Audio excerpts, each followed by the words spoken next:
تبھی اللہ تعالیٰ نے نبی صلی اللہ علیہ وسلم کو جب قرآن میں بتایا نا کہ اخلاق اچھے ہونے چاہیے، نبی کی زبان سے بھی کہلوایا، تو نبی کو وہ اخلاق دیے۔ حضرت عائشہ رضی اللہ تعالی عنہا سے صحابہ نے پوچھا کہ نبی کے اخلاق کیسے تھے، کسی نے پوچھا کہ نبی کے اخلاق کیسے تھے، تو فرمایا کیا تم نے قرآن نہیں پڑھا؟ کیا مطلب جو جو قرآن میں ہے نبی صلی اللہ علیہ وسلم اس کی چلتی پھرتی تصویر تھے۔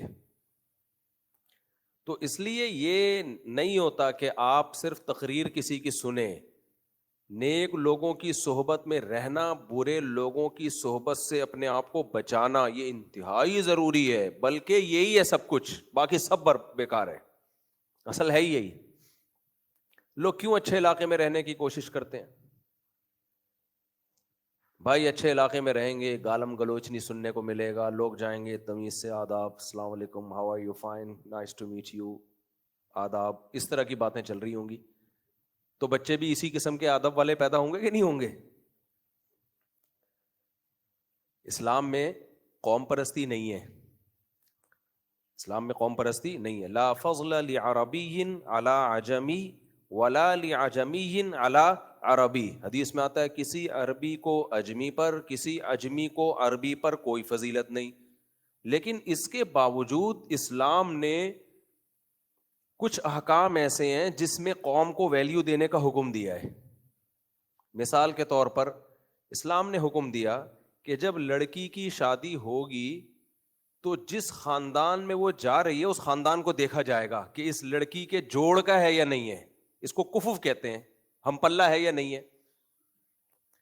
اگر یہ لڑکے کا خاندان لڑکی کے خاندان سے کمتر ہے، لڑکے کا نسب لڑکی کے نسب سے کمتر ہے، تو یہ بے جوڑ کی شادی کہلائے گی، یہ شریعت میں قابل تعریف نہیں ہے، یہاں تک کہ لڑکی ابا کی مرضی کے بغیر کر لے تو نکاح ہی نہیں ہوتا۔ سوال پیدا ہوتا ہے بھائی جب ذات پات کی اسلام میں کوئی ویلیو نہیں ہے، سب برابر ہیں، تو یہاں تو ذات پات لگا دی نا آپ نے۔ میں سمجھا پا رہا ہوں اپنی بات؟ یہاں کی پھر ذات پات کیوں لگا دی؟ بھئی یہ خاندان کی اس میں نہیں جا سکتی، یہ خاندان کی اس خاندان میں، یہ ذات پات تو لگا دی نا آپ نے۔ تو اس کا کیا جواب ہے؟ اس کا جواب یہ بھائی یہ ذات پات کی وجہ سے نہیں ہے، ہوتا یہ ہے کہ لوگ جن خاندانوں میں پیدا ہوتے ہیں نا ان خاندانوں کی خوبیاں بھی اڈاپٹ کرتے ہیں اور ان خاندانوں کی خامیاں بھی اڈاپٹ کرتے ہیں، کیونکہ پلتے بڑھتے تو اسی خاندان میں ہے نا۔ ایسا تو نہیں ہوتا کہ بھائی آپ کا بچہ پیدا ہوا آپ نے عیدی سینٹر جمع کرا دیا کہ بڑا ہو جائے تو دے دینا، آپ ہی پالتے ہیں نا، ماں پالے گی، باپ پالے گا، چچا، ماموں، خالہ، یہ سب مل کے پالتے ہیں۔ تو انسان کی تربیت میں سب سے پہلا جو اثر ہوتا ہے وہ اس کے خاندان کا ہوتا ہے، اڑوس پڑوس کا اس کے بعد ہوتا ہے۔ آپ کسی اچھے علاقے میں رہتے ہو لیکن آپ کا خاندان بری خصلتوں کا حامل ہے، اچھا علاقہ تھوڑی تبدیلی آپ کے اندر کر دے گا، زیادہ نہیں کرے گا۔ سب سے پہلے انسان پہ اثر کس چیز کا ہوتا ہے؟ خاندان کا۔ یہ گراؤنڈ ریئلٹی ہے۔ تب ہوتا کیا ہے کہ اگر کسی خاندان میں کوئی خرابی تھی اوپر، تو وہ خرابی نسل در نسل چلتے چلتے پکی ہو جاتی ہے، پھر وہی نسلیں بڑھتی ہیں، پھیلتے پھیلتے وہ اس خاندان کی علامت بن جاتی ہے کہ بھئی یہ والے خاندان کے لوگ ان میں یہ بری خصلتیں ہوتی ہیں، یہ مشہور ہو جاتا ہے سب میں۔ اور کچھ خاندان ایسے ہوتے ہیں جو بڑے ان کے اندر صفات ہوتی ہیں شروع سے، دادا پردادا سے اوپر جائیں گے نا، کوئی اچھے بزرگ گزر گئے تھے تو آگے ان کی شادی بھی اچھے خاندان میں ہوئی، پھر جو نسل پھیلی ہے ہوتے ہوتے ہوتے وہ اچھی صفات ان کے اندر رچ گئی ہیں، اور وہ بری خصلتوں سے وہ خاندان کیا ہو گیا؟ برائیوں سے پاک ہو گیا۔ تو سوسائٹی میں پہلے تو، اب تو خاندانی نظام اتنا مضبوط رہا نہیں ہے نا، پہلے تو یہ بہت ہوا کرتا تھا، تو سوسائٹی میں نا پھر پتہ چل جاتا تھا، کسی اچھے خاندانی آدمی سے جب ملتے تھے نا تو فوراً پتہ چل جاتا تھا بھائی یہ بندہ خاندانی لحاظ سے کیا ہے، بہت اونچے خاندان کا ہے۔ تو وہ خاندان کی وجہ سے نہیں بلکہ خاندان کی کوالٹی کی وجہ سے اس کو اچھا کہا جاتا تھا۔ اب ایک فقہ کا مسئلہ ہے، تھوڑا گاڑا ہے، مشکل ہے، لیکن میں آسان لفظوں میں سمجھاؤں گا۔ دنیا کے جج صاحب بیٹھے ہوئے، اللہ ان کی عمر برکت دے، ان کو یہ بات اچھی طرح سمجھ میں آئے گی، کیونکہ ججز کا تو کام ہی تجزیہ کرنا ہوتا ہے نا۔ ریٹائر جج ہیں، ابھی کوئی ایسا نہ کوئی کیس لے کے آ جائیں سر یہ ہماری فائل ہے اس کو آپ نمٹا دیں. دیکھو ایک اصول ہے شریعت کا, بلکہ عقل کا اصول ہے, کہ جب کسی چیز کے سبب پہ مطلع ہونا ممکن نہیں ہوتا نا, تو سبب کے سبب پر حکم کا مدار رکھا جاتا ہے. گاڑا لفظ بھی میں اس کو ذرا تمیز سے سمجھاؤں گا. تو سبب کے سبب پر ہی مدار رکھا جاتا ہے. بھائی اتنی ڈیپ میں کون جائے گا کہ یہ چیز تھی یا نہیں تھی. اس کی مثال ہے, شریعت نے ہمیں کہا کہ سفر میں 4 کے بجائے کتنی رکعتیں پڑھو, 2 رکعتیں پڑھو. وجہ کیا ہے بھائی؟ سفر میں کیا, سفر میں جو 2 کیوں؟ سفر میں کیا ہوتا ہے؟ آدمی اس طرح سے ریلیکس نہیں ہوتا جیسے اپنے گھر پہ ہوتا ہے. کوئی افراتفری بہرحال ہوتی ہے, چاہے جہاز کا سفر ہو, ٹریولنگ ہو, آدمی ایسے کمفرٹیبل نہیں ہوتا جیسے اپنے گھر پہ ہوتا ہے.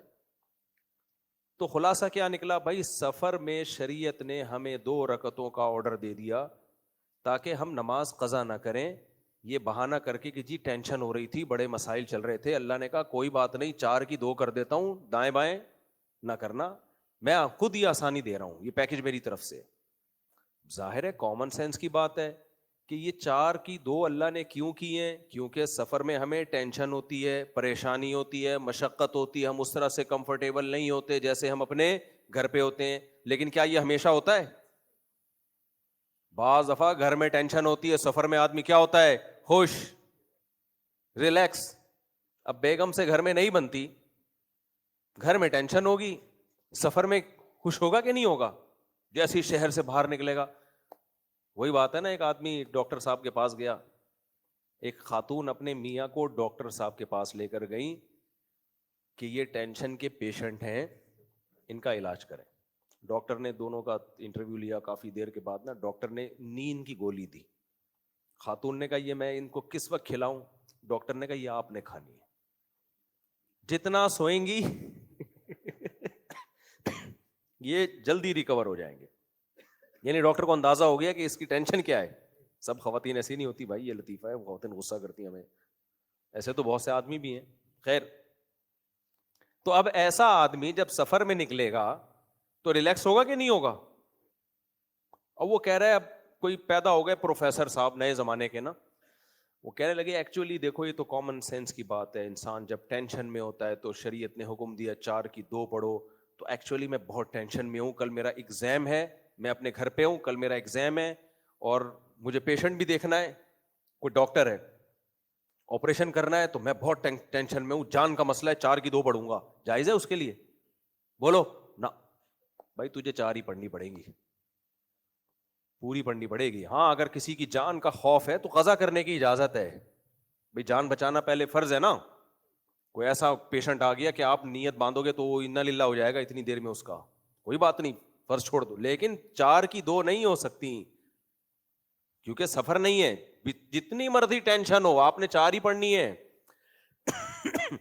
اور کوئی ٹینشنوں سے بھاگا ہوا سفر میں ریلیکس ہے, بالکل سکون سے, اپنی گاڑی ہے, گیا جنگل میں, راستے میں گاڑی روکی, کوئی جلدی بھی نہیں ہے, اپنی گاڑی ہے, کوئی وہاں پہنچنے میں بھی جلدی نہیں ہے, بڑے آرام سے سستانے کے لیے لیٹ گیا, کیلولا کیا, کھانا وانا کھایا, اٹھ گیا, چائے وائے چل رہی ہے, چلو جی اب ظہر کی نماز پڑھتے ہیں. کسی نے کہا بھائی 2 رکعت تو اس صورت میں ہے کہ ٹینشن ہو, ہمیں تو ٹینشن ختم, کیا جنگل میں فرض کرو میں جنگل میں گھوم رہا ہوں, کیا خوشی ہو رہی ہے بھائی, 2 پڑھ لو یار, 4 پڑھ لو نا.